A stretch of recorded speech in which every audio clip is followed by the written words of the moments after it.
Hi, everybody. Great to have you this morning. Abrie Snyman, great to have you on our show again today for a quick Thank question. you, Mike. It's always nice talking to you. Great. This morning's question arises from a client who has this question. So, a body corporate or a scheme, in this case, it's an HOA actually, has a boundary wall around the common property. And the one of the boundary walls are shared with a neighbor. Now, the question is, whose wall is it? So the wall was probably there before they arrived. The wall could be built across the boundary, the median line or boundary line, and there's damage. But how do they establish whose wall it is? Question. Yeah. Okay. There's a few things one can do, and then there's also a more technical answer, and there's a more practical answer. So let's start with the practical side, whereby first thing is one can go to council and see if you can find building plans, firstly for your own property, and see if those walls are indicated on the plans. Of course, if it is, then it's your wall and you build it, and you may be responsible for it. Alternatively, one needs to establish on which property it is built. So you'll have to make use of a land surveyor that will re-establish the pegs. And as far as that is concerned, you'll then be able to determine on which property the wall is. In real life, uh, typically one would say that boundary walls are 50-50 because it's really the boundary wall of both of the properties. But to convince your neighbor to contribute to 50% of the cost is not always that easy, especially if it's another HOA or another scheme and they haven't budgeted for it. So one will have to have a look and see who's benefiting from this wall. And my advice is always first option is talk to your neighbor and discuss it. uh, Often it is possible to resolve it without going into the technical legal disputes that can come from these type of questions. No, very good points there, Aubrey. Thank you very much. The question of whose wall it is quite important from an insurance point of view, because if there's damage to that wall, which policy would respond?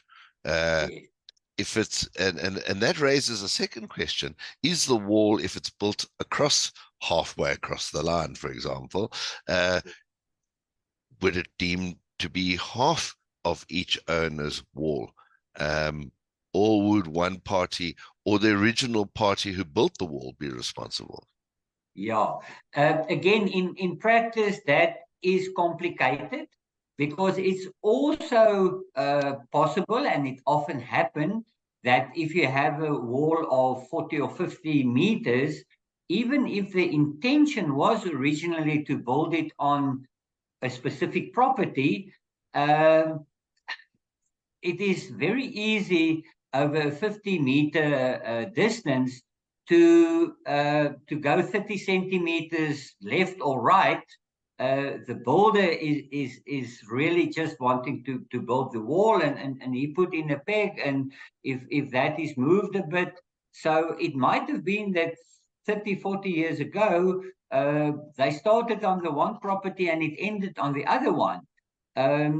So there is no perfect way, I think, to determine this, and you will know better in your contract with the insurance if that is indicated specifically as part of the scheme or not.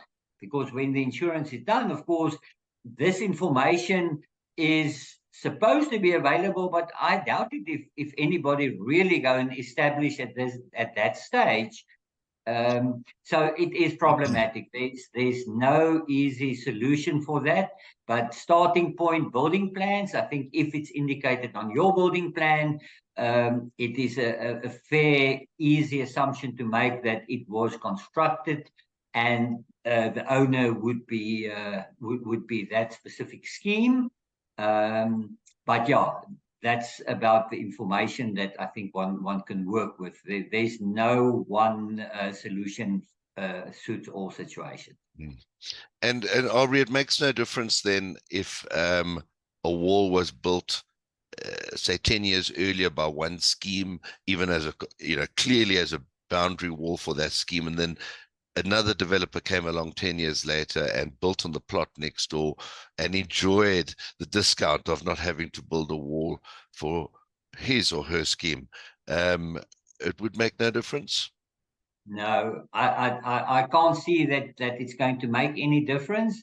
Again, you don't want to go into court cases with these type of things. The court case is going to cost you more than what the wall might cost you.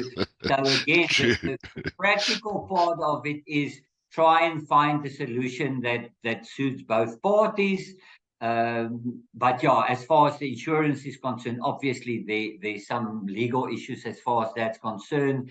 And I'm not sure if the insurance company is going to go into those costs to determine, who is really responsible for the wall.